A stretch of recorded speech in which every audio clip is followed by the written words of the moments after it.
এদিকে হয়ে যাচ্ছে চিড়ের পোলাও। বাবা বানাবে আমার পছন্দের খাবার। তো কড়াই গরম করে নিচ্ছে, এখন ওর মধ্যে দিয়ে দেবে তেল।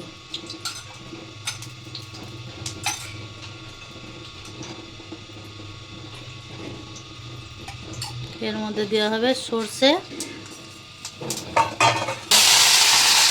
কারি পাতা, গাজর, বল, তারপর কুচানো গাজর, সব কিছু এখানে কুচানো আছে। ক্যাপসিকাম, টমেটো, বিনস, লঙ্কা, এখানে পেঁয়াজ, এখানে ধনেপাতা। তো প্রথমেই গাজরটা দিয়ে দেবো, যেহেতু গাজরটা একটু সিদ্ধ হবে সেই জন্য। ধিম আছে, গাজরটাকে একটু লাল লাল করে নরম করে ভেজে নিতে হবে। গাজর যেহেতু শক্ত, একটু লাল লাল করে ভাজা হয়ে গেছে। এখন বাকি সবজিগুলো দিয়ে দেবে। শুধু তারপর একটু বিনস দিয়ে দিবে, তারপর আবার একটু ভাজতে হবে।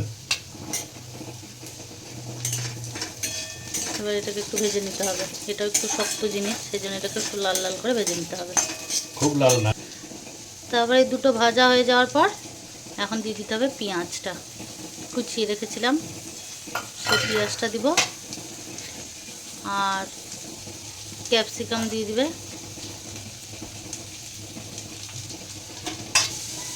এবার সামান্য পরিমাণ মতো হলুদ দিয়ে নিতে হবে, আর আর স্বাদ মতো দিয়ে নিতে হবে লবণ,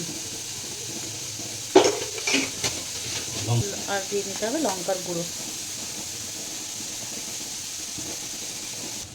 আগে থেকেই লবণ দিয়ে ভুট্টাটা সিদ্ধ করে রেখেছিলাম, তো ওটা এখন দিয়ে নেব। এগুলো হালকা একটু ভাজা ভাজা হয়ে গেছে। তারপর দিয়ে দেবো টমেটো আর কাঁচা লঙ্কা, পরিমাণ মতো চিনি দিয়ে নিতে হবে। যে যেমন মিষ্টি খেতে ভালোবাসো বা ঝাল খেতে ভালোবাসো সেটা নিজেদের মতো। সমস্ত কিছু দিয়ে এবার একটু ঢাকা দিয়ে রাখতে হবে। গ্যাস কিন্তু লো ফ্লেমেই আছে, তখন একটু ঢাকা দিয়ে নিতে হবে, সব কিছু একটু যাতে নরম হয়ে যায়। এখানে চিড়েটাকে দুবার ভালো করে ধুয়ে এখন জল ঝরতে দেওয়া আছে। বেশিক্ষণ ভিজিয়ে রাখা যাবে না, কারণ চিড়ে ফুলে গেলে নরম হয়ে যাবে বেশি, সেই জন্য ধুয়ে জল ঝরতে দেওয়া আছে এখানে। তো এখানে হয়ে গেছে সমস্ত কিছু ভাজা। এখন গ্যাস বাড়িয়ে এখন সমস্ত চিড়েগুলো দিয়ে দেবো।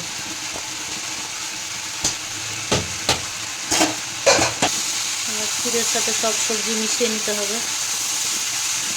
ভেজে ভেজে নিতে হবে। এখানে সমস্ত কিছু ভাজা হয়ে গেছে। এবার দিয়ে নেবো অল্প পরিমাণে বাটার। কেউ যদি বাটার খেতে ভালো না বাসো, নাও দিতে পারো, অসুবিধা নাই। বাটারটা দিয়ে একটু নেড়ে নেওয়া হচ্ছে।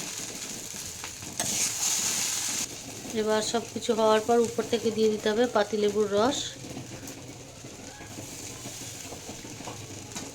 তার উপর দিয়ে ছিটিয়ে দেবো ধনেপাতা। তো হয়ে গেছে সমস্ত কিছু। আবার যারা ইচ্ছে করবে তারা বাদাম, কাজু বাদাম যে কোনো কিছু দিতে পারো, ওটাও ভালো লাগে, কিশমিশও দিতে পারো। তো দেখো আমাদের চিড়ের পোলাও রেডি। তো এখানে চিড়ের পোলাও রেডি হয়ে গেছে। তো কেমন হয়েছে খেতে সেই রিভিউটা তো আমি দিব, সেটা আমি শর্টসে আপলোড করে দেবো। টাটা।